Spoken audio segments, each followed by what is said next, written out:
नजर आ रहे हैं अब इस समय? गुड मॉर्निंग अनुज, और नववर्ष की शुभकामनाएं आपको भी और आपके दर्शकों को भी।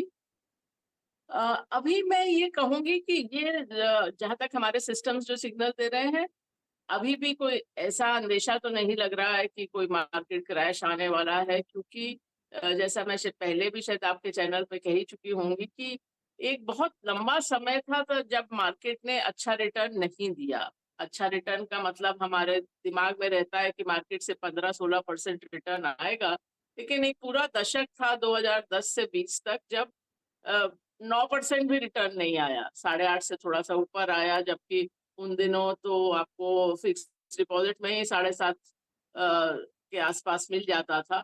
तो आप अगर 2010 में 100 रुपये डालते तो 2020 तक वो खाली 230 रुपया होता। और ये कितना बड़ा गैप है, मैं इससे आपको बताऊं कि अगर 1980 में आप 100 रुपये डालते तो 10 साल में आपका वो 700 हो जाता।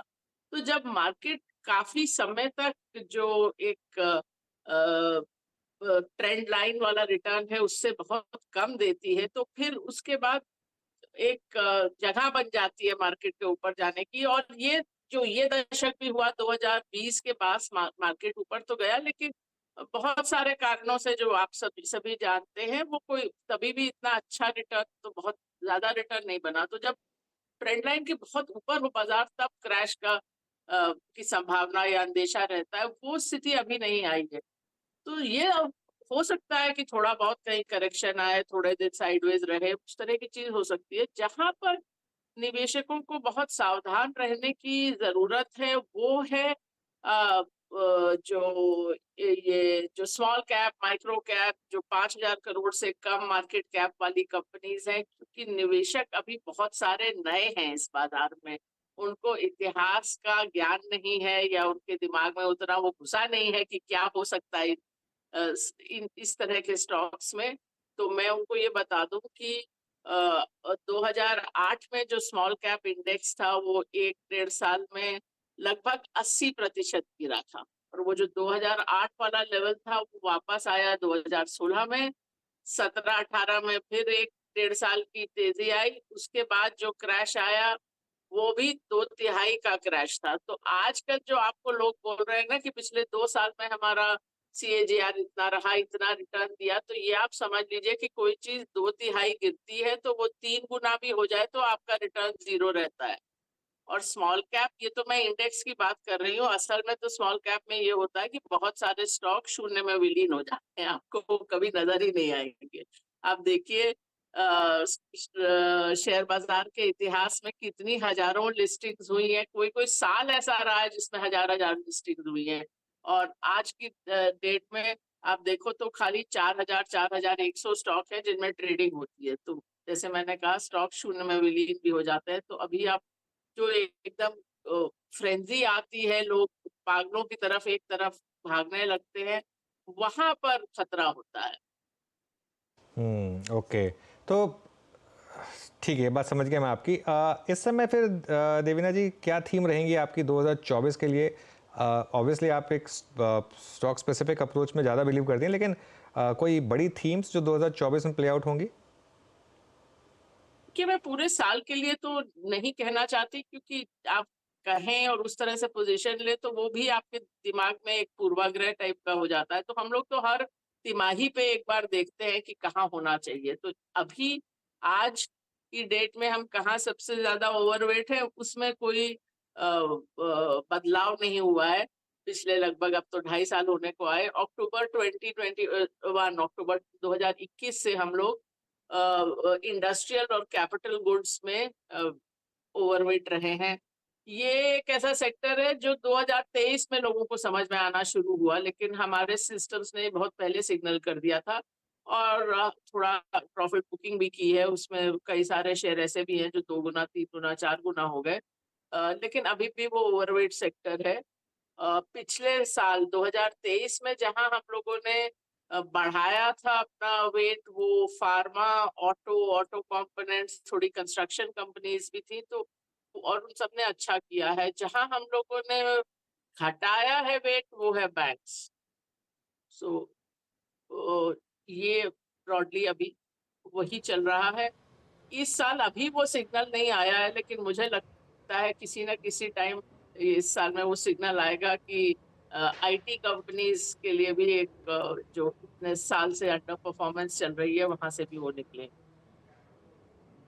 ओके मैम, हम इंतज़ार करेंगे जब आपका पॉजिटिव और कंस्ट्रक्टिव व्यू होगा आईटी पे। लेकिन मैम एक दो स्पेस और जिस पे मेरी आपसे बात हुई है कई बार, ये ड्यूरेबल्स हो गया या फिर पेंट स्पेस हो गया। स्पेशली पेंट का जिक्र मैं इसलिए कर रहा हूँ क्योंकि जो क्रूड की ट्रेजेक्ट्री है अब 75 76, और हमने इस स्पेस में स्टॉक्स को मतलब लगभग 4-5 साल में पैसा बना के देते हुए देखा है। आपका व्यू क्या है यहाँ पर? आप ओवरवेट हैं या न्यूट्रल हैं? आपका व्यू? एक्चुअली अभी कंजम्पशन इस तरह का जो पेन ड्यूरेबल वगैरह है, वहाँ हमारा व्यू ओवरऑल अगर देखें तो नेगेटिव ही है। अभी अभी उसमें कुछ पॉजिटिव नहीं आया है।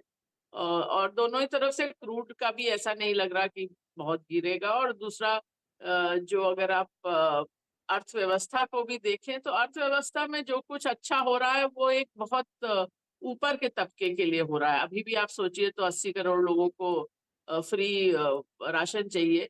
तो बहुत सारा अभी ऐसा देश का जो रहने वाले हैं, नागरिक हैं, उनकी हालत उतनी अच्छी नहीं है। तो अभी ड्यूरेबल्स में तो हम लोग का इतना पॉजिटिव नहीं है। ड्यूरेबल्स, पेंट्स, ये तो हमारे एक्चुअली अंडरवेट सेक्टर्स हैं सब।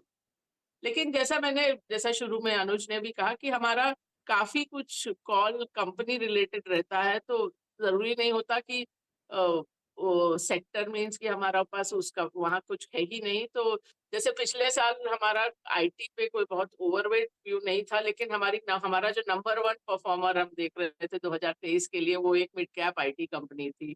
इसी तरह पहले के सालों में हमारे टॉप 5 में आईटीसी या रेमंड भी रहे हैं, जो कि सेक्टर कॉल नहीं थे।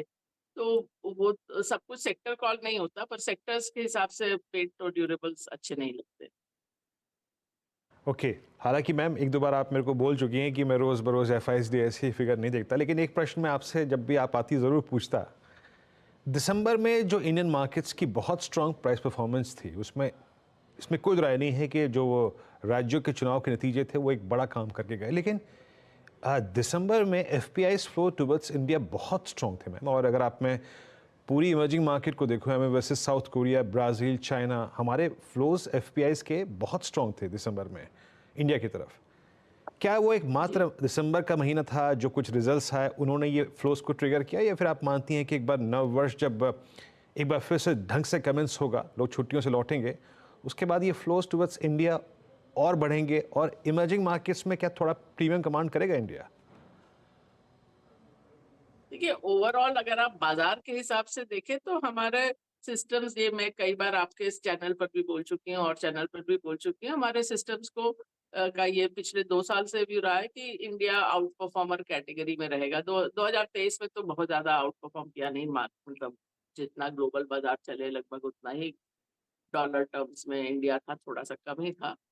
लेकिन वो अभी हमारा व्यू बरकरार है कि पूरी दुनिया की टॉप, अगर आप 5 मार्केट जैसा दें, तो उसमें इंडिया रहेगा। लेकिन जैसा आपने खुद ही बोला कि मैं एफआईआई फ्लोज पर व्यू नहीं देती हूँ, क्योंकि उसका आप डायरेक्टली देखें तो आप 1 महीना तो ऐसा हो ही सकता है कि दोनों चीज़ एक एक दिशा में जाएँ, बाज़ार भी और एफआईआई फ्लोज भी। पर लंबे समय तक आप देखें तो वो कोरिलेशन ही नहीं है। वो तो, और जो हम लोग बोलते हैं स्टैटिस्टिक्स में, एक तो होता है कोरिलेशन की 2 चीज़ें साथ में एक दिशा में जा रही हैं, दूसरा होता है कॉज़ेशन कि आप इस चीज़ के कारण दूसरी चीज़ हो रही है। तो जब एक दिशा ही नहीं नज़र आती तो वो कारण तक पहुँचने की तो ज़रूरत ही नहीं होती कि बाज़ार एफआईआई फ्लो या इनफ्लो या आउटफ्लो के कारण ऊपर जाएगा या नीचे जाएगा। बात करने के लिए, समय काटने के लिए बात अच्छी है। लेकिन वो ओके, तो आप किसी भी तरह बोल सकते हो। आप Honorable बोल Chief सकते हो इस साल Minister अनसर्टेनिटी ज़्यादा Bhupendra है Bhai तो Patel ji. केयरफुल रहेंगे। बिल्कुल देवीना जी, बहुत बहुत शुक्रिया आज हमारे साथ जुड़ने के लिए, और आपको फिर से एक बार 2024 के लिए ऑल द बेस्ट।